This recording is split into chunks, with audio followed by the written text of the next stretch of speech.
everyone. This is Jamie Marbo Nichols, and I am the host of the Heart of Dentistry podcast, where we take the ache out and put the heart back in to our dental profession. Please join me as I interview various guests who have opinions and also solutions to what is going on in our profession and helping us put the heart back in. Hello, everyone. This is Jamie Marbo Nichols, and I am the host of the Heart of Dentistry, where me and my guests try to take the ache out and put the heart back in. And we are on part two Yes. with Edna Abreu. And Edna, we did part one, and we talked a little bit more about the community that you have formed within your Latinas in dentistry, and just some of the bigger pieces and things that we can do, and that what your group of Latinos can do to be more aware and be more involved and get into different leadership roles. What I'd like to do in part two is talk a little bit more granular about within the office space, within the dental practices. You've been in dentistry how long now? 23 years. Good job. You know, old enough to be in it for 23 years. I always say, because I've been in it for like 45, and I always say I started when I was two. But we know that's not true by looking at me.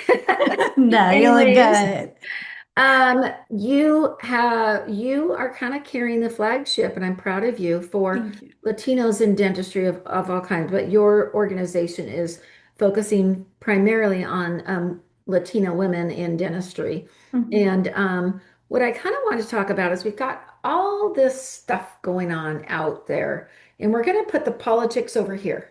Okay? Politics are out of it. I would like to just rip the Band-Aid off, because you have some statistics here about the percentage of Latinos Mhm. working in private practices. Yeah. And we already talked about how we don't see them in leadership roles. We don't see them up on stages very often, and why that might be. So if you're on part two and you haven't listened to part one, you might want to go back to it.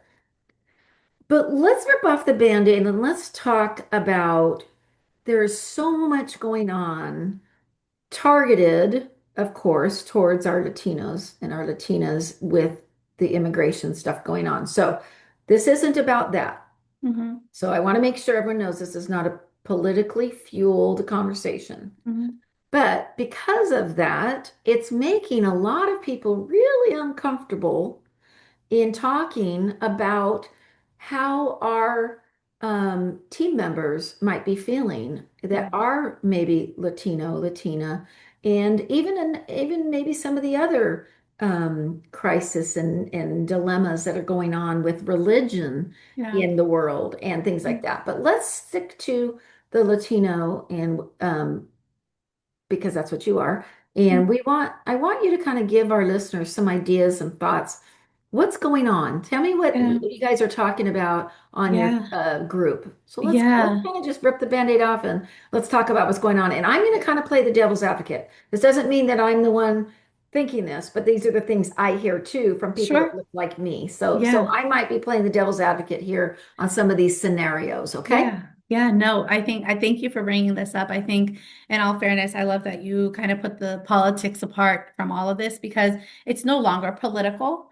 And I think everybody understands that it's no longer left, right, up, down, red, blue, orange, green.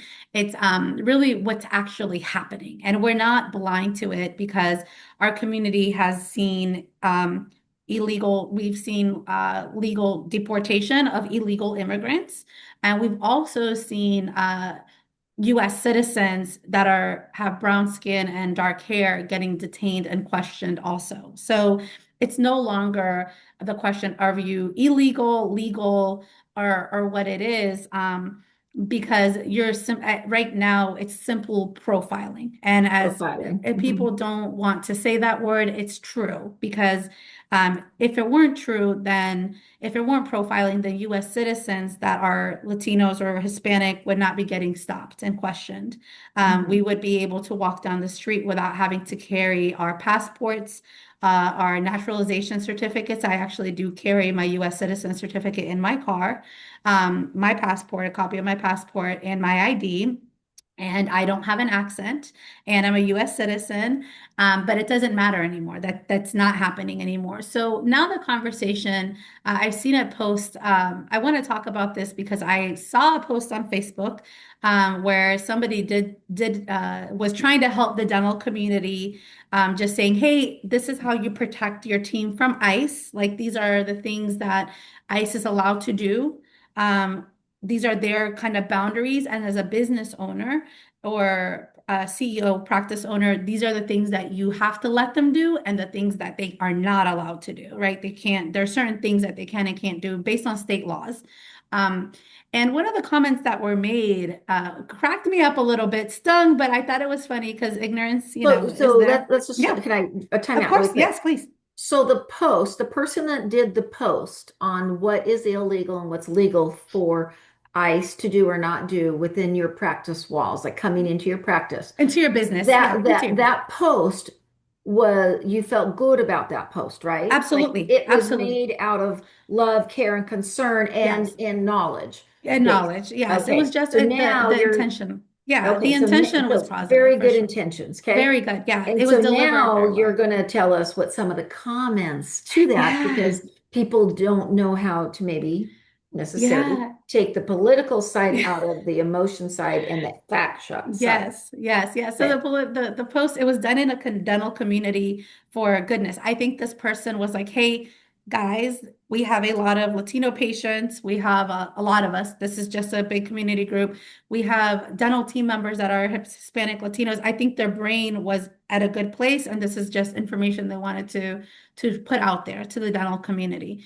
The post was received, and comment after comment, I read, well, practice owners should then hire legal people. They shouldn't hire immigrants. People, practice owners should stop paying under the table then. Practice owners, or hey, maybe hire US citizens for a change. Those were the comments. And A I lot of assumptions that's a lot of assumptions. And again, like I started my statement earlier, this has nothing to do whether your team member is illegal, legal. It has nothing to do with that. It's becoming a profiling thing for team members. So for anybody that looks Latino, you could be mixed, you could be Hawaiian. And yeah, just to let you know, you will get stopped. It's yes. happened all the time. There are things that people see on the news that there's a lot of things that don't make it to the news. There are kids that are walking from high school up the street from my house that have gotten stopped because, and half of And them, you live where? and I live in Maryland. I live Maryland. in, yeah, Okay. Maryland, and they've gotten stopped and questioned. Just, can we see your ID? And from what I understand, there was a in our county, the schools basically said, they talked about the incident, but the young kid that got stopped was not even Latino.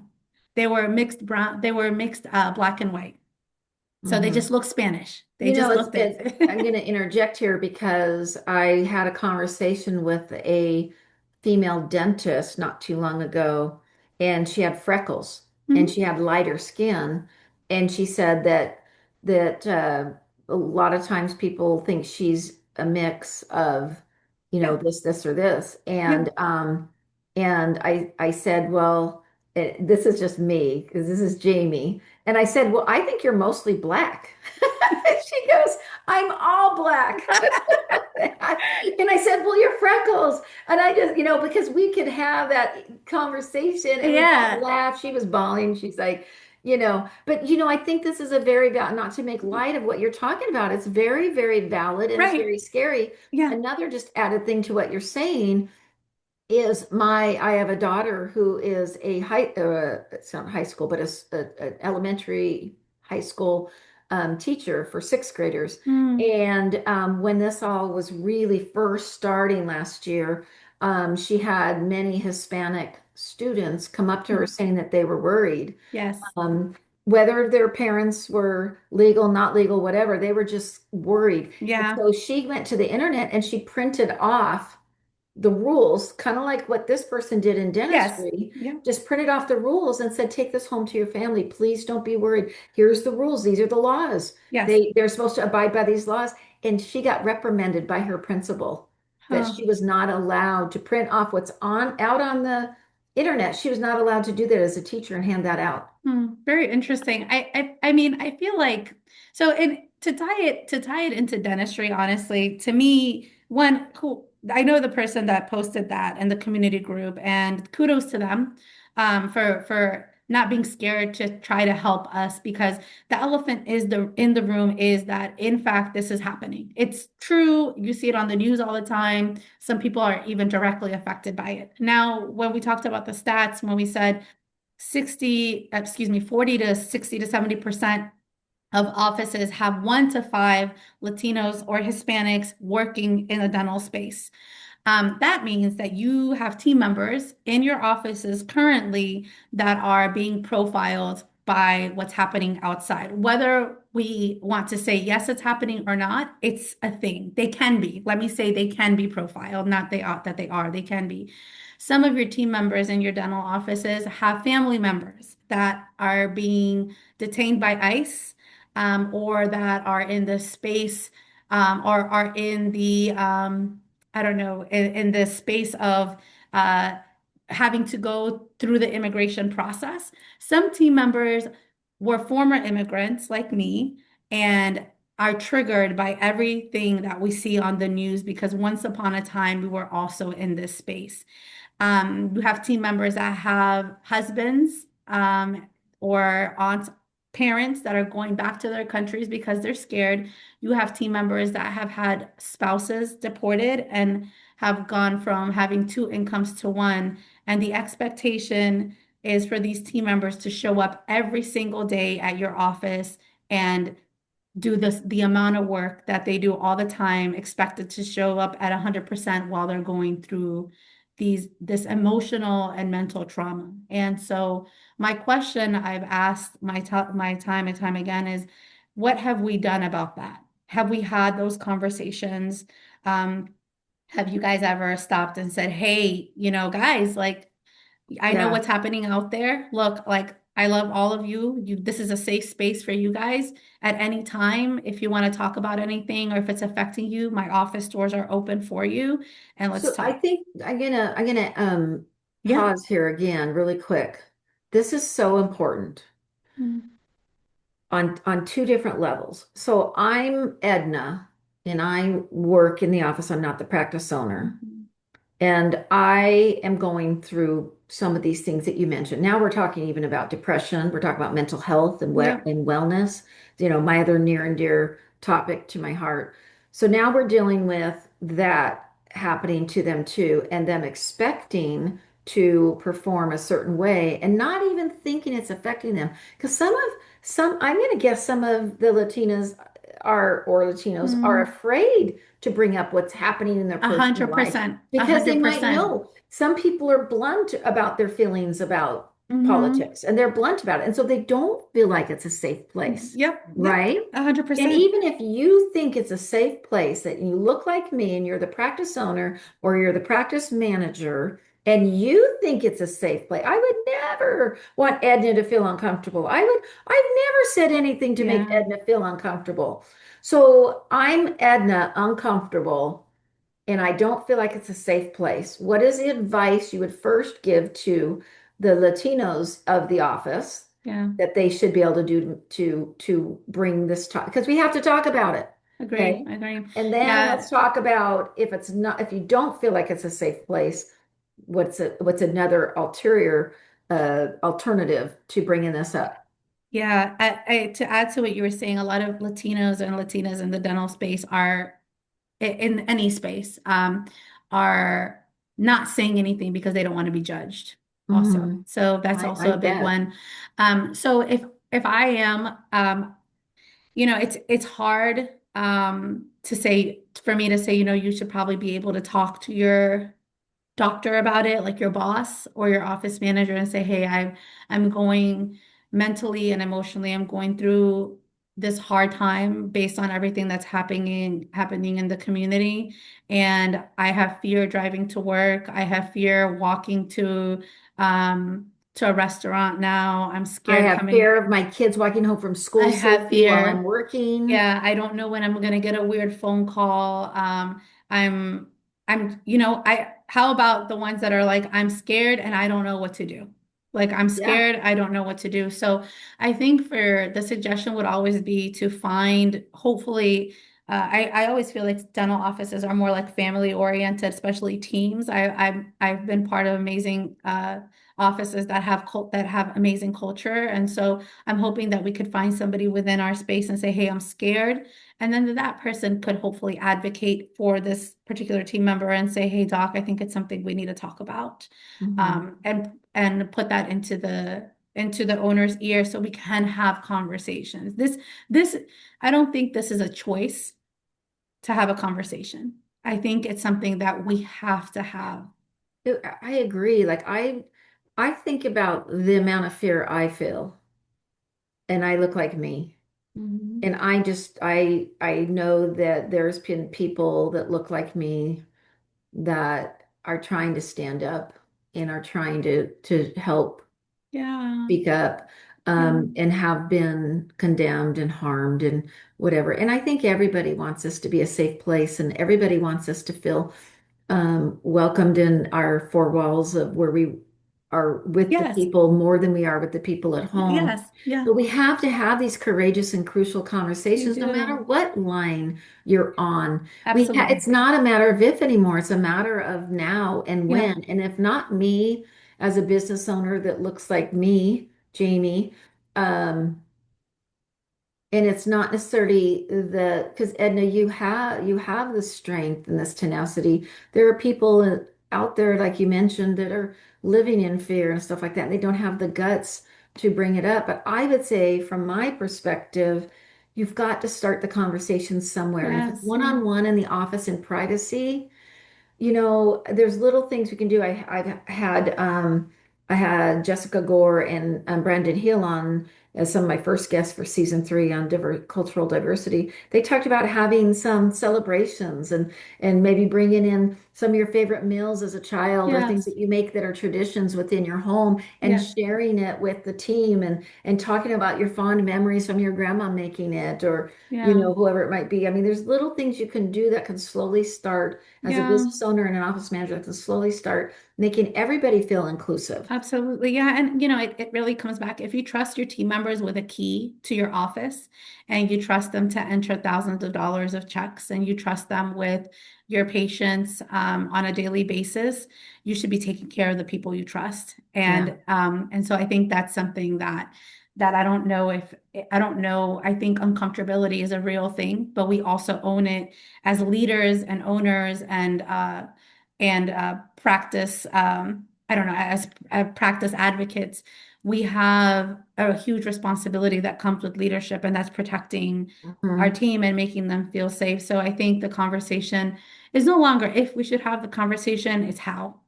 It's Yeah. how we should have it. And I think just opening the door. And even like I love what you said, it doesn't matter, like the political stuff doesn't matter anymore. It's more so this is what's happening. Half of your team are Hispanic As a human, how are you doing how is this affecting you? Or maybe you as a look like human. me and you're married to somebody that's Hispanic Yes, or absolutely. that has a family member they're worried Yeah. about. It's Or affecting you, it's affecting your children, it's affecting, this is affecting people we love, yeah, yeah, no matter what side or what line they're on. These are yeah, affecting them. And if there's one place they can feel safe, it should be in that yeah. home that they are Absolutely. in when they're away from home, Absolutely. And we you talk about know? that all the time. We talk about we want this to be a safe space for you guys. We all you hear it all the time. Like, you Hmm. guys, this should be a safe space for you. So make it a safe space. Like, address the elephant in the room. It's hard. It's not going to be Hmm. easy. It's your colleagues may look at you weird and like give you like the side eye, like, do you really want to do that? But your team will say, you know what? I My boss sees me and hears me. They understand. They're not trying to swipe it under the rug. Like, they're really Hmm. making this Yeah. a safe space for me. And also your patience. I Yeah. have there's been a lot of decreases in show rate and no show rate in a lot of offices because patients will not come outside their house. If you serve a high Hispanic or Latino based community. It's one of the biggest fears. Whether you're illegal or legal, you're still scared of being targeted or profiled. You just don't want to risk it. So you cancel appointments. Have you sent a message to your patient base and said, hey guys, just wanted to let you know that we follow all the state laws and regulations and this Oh, I love that. I yeah, love that. and this is our safe space, and we're going to follow all the protocols by abiding with the state laws because we're not going to do anything weird. And so just to let you know, this is just a message we're sending out. We love you, whatever. I think Yeah. saying something like that is important because now you're sending the message to your patients. We see you, we hear you, we want you here. We're creating a safe Yeah. space. You create the same message I for your cannot team. wait to get this to all of my Yes, clients and please. let That'd be them know. 'Cause I awesome. think that is a great takeaway of Yes. how we can put the heart back in and have it be a safe place for where everybody is welcome. We can say that. We can say you're always welcome. I have an open door policy. Like let's just say to my home. I could say, Hmm. at any time you're in Tampa, I have an open door policy. Come stay Yeah. here, right? But I think that saying it and actually going to that next level where I say, Edna, I'm having my neighbors over on Friday night for dinner. Would you please like to join us? Versus, Exactly. oh, if you need help, Yes. let me know. Yeah. I Yeah. really think it's Yeah. being specific, and I think that letter to all of your patients with Yes. everything that's going Oh, on would because go it's far. true. It is this, you don't want, I mean, you don't want anybody coming in the middle of patient care demanding. I mean, heck, we don't even let OSHA do it. No, We don't even let OSHA do it. So, because it's yeah. scary. It's a scary thing. And And yet then well, it's scary because they have guns and they have shields and they have masks all the on. They things. have, Yeah, so and anyway, again, yes, agents are state up if they're following state laws, they're doing what they have to do based on state laws. And yep. just follow your state laws, And if you but don't know what also they are, do you know where they yeah. can go to find out what their state laws Yeah, are? absolutely. There's a lot of like Casa the well Casa is CASA .com is actually a Latino based community group and we have it in every state, but they have posted on their the ICE laws per state, like what they're Okay. allowed to do. They have to have warrants. They have to have a warrant. It's just not a free for all. You can't just come in there. So they can't just come in and say, hey, we saw three Latinas come into your dental office. Well, we need to talk to them. We need to speak to them. They can't They- do that. You don't have to say yes. Yeah. And they also cannot uh, follow your patients in the office. Once they're in the office, they have to show you a warrant. So that's really Okay. what it is. They have to That's show good you a warrant. information. So there we Yeah. go. We got that back to, that's Yeah, great. show you a warrant. Yeah, but I think just have that conversation with your team, and I think as we talk about KPIs and scorecards and morning huddle and all that stuff, like I think addressing and like when we don't call our patients and schedule and unscheduled treatment plans and all, like Mhm. we have those conversations all the time. We pull team members into the office and say, "Hey, why are collections so low? Like, why are you producing so low? Or where are the sealants?" We can still have those conversations with team members if you want privately or if you want in your morning huddle and say, hey guys, I'm aware of what's happening outside. I love you guys. I love your culture, your ethnicity. You guys are what makes us bright, shining, and all this stuff. So if any of you, it's just a simple one liner. If any of you are need to speak to me about anything that's happening and want to know how we protect you in our practice, please come see me. That's Yeah. all you have to do. And then you're sending a message to your team members that you care, not talking to your team members about something that is very loud right now out in the community. It is something that we are feeling as a unit. All Americans are feeling this. Well, I, All, I I agree. All Americans are, and there's people that look like me that are afraid to bring it up because they're afraid to actually mm, offend people. Like I mhm, heard you saying something that I know that I've heard said, and I said I might be the devil's advocate, mhm, and we really are running over, but this is such sure, an important of topic, so course. I'm hoping everybody's staying tuned. Um, Sometimes, for lack of a better way, they're more worried about what they will say that might offend them. Like you started to say, we love you, we love your Mm, people, we love you. And they're like, oh, am I allowed to say that? like they really don't even know. We could almost do a part three on, Mm. like I went to, there's a dental culture, it's called Culture Con. Have you heard of it? Yes. Yes, and she's a Duke. Yes. Uh, and so Culture Con, you could look into it, is a dental community of putting diversity into the dental space as well. Yeah. And I was there and I was listening to a panel, and it happened to be all women, all men and women that were Black. Hmm. And they asked questions, and I really see this happening. It was a smaller, it was only their second convention, but I really see you doing this. But they asked questions, and I would love to see this happen even within Do. But like it goes to show that not everybody has the same feeling and the same upbringing. And one of the questions that I remember that the panel asked is out to the audience, how many of you are fine with being called a Black woman or a Black man? And raise your Mm. hand.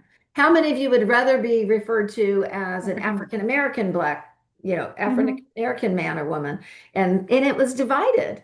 Yeah. And then there Yeah. were some people that were like, I'm tired of carrying the torch for all Black Mm. people. I'm tired of these questions. So I don't want to go down a rabbit hole. All I want to say is that I do see that some people that look like me are don't know how sometimes to address it, because That's this fair. person might be just fine with how it's addressed and this person might not.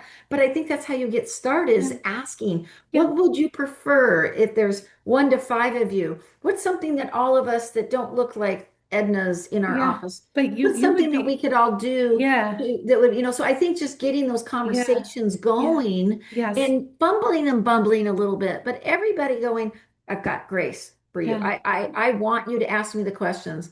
I remember at a family gathering asking somebody a question about a statement that in my family that is Black.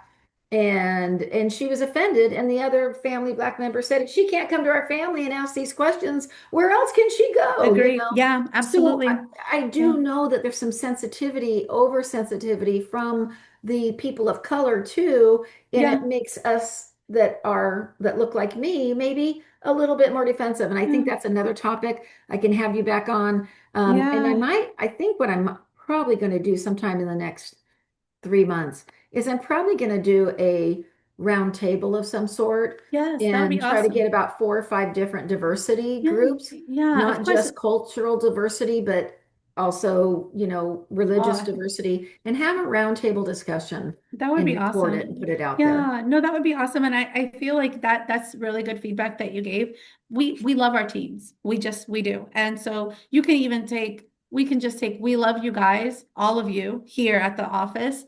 And if any of you are feeling any type of worry or anxiety or scared about Or in anything happening, safety, safety, anything that's going out in the world that you see in the news, our doors are open.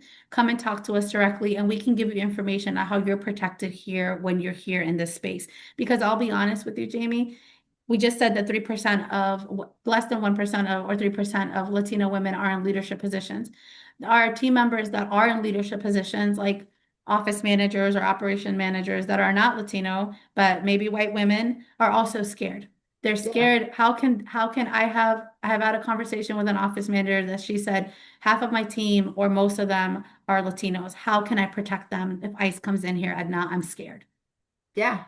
So it's really, it's affecting everybody. It is affecting everybody. And so I Yes. think that's the point of this, is that get the conversation Yes. started. Please. It's important. Start with a place of love. Yeah. Like if you really truly Yes. do believe that your team and your patients are your family, then that's where we start. We start from a place of love and understanding, and we Agreed. listen. And we 100%. we put away our egos, we put away our political views, we put away our diversity, and we just sit down and listen to one another A and hundred embrace percent. each other for our many differences and how we can Yes. protect each other as brothers and sisters standing side by side, trying to accomplish the same thing, and that is to provide excellent care for our patients. Yes, absolutely. Yeah. And That's what that's we're the here goal. for. That's the So, goal. well, Yes. thank you so much. We will have in the Thank comments how you. people can get a hold of you. I Yes. hope you get a lot of people reaching out, Thank you. um, Latinos, Hispanics, Anybody. anybody that need to carry on this conversation, and Yes. reach out to me too, because if I don't know the answers, I definitely know where to put all of you into the right hands of people who do know the proper answers. So Yes. thank you again, Edna. I appreciate Thank you you, so much. Jamie. And thank you you all to all our listeners for joining us on the Heart of Dentistry, where we take the ache out and we try to put the heart back in. Thank you. The Heart of Dentistry podcast, where we take the ache out and put the heart back in to our dental profession.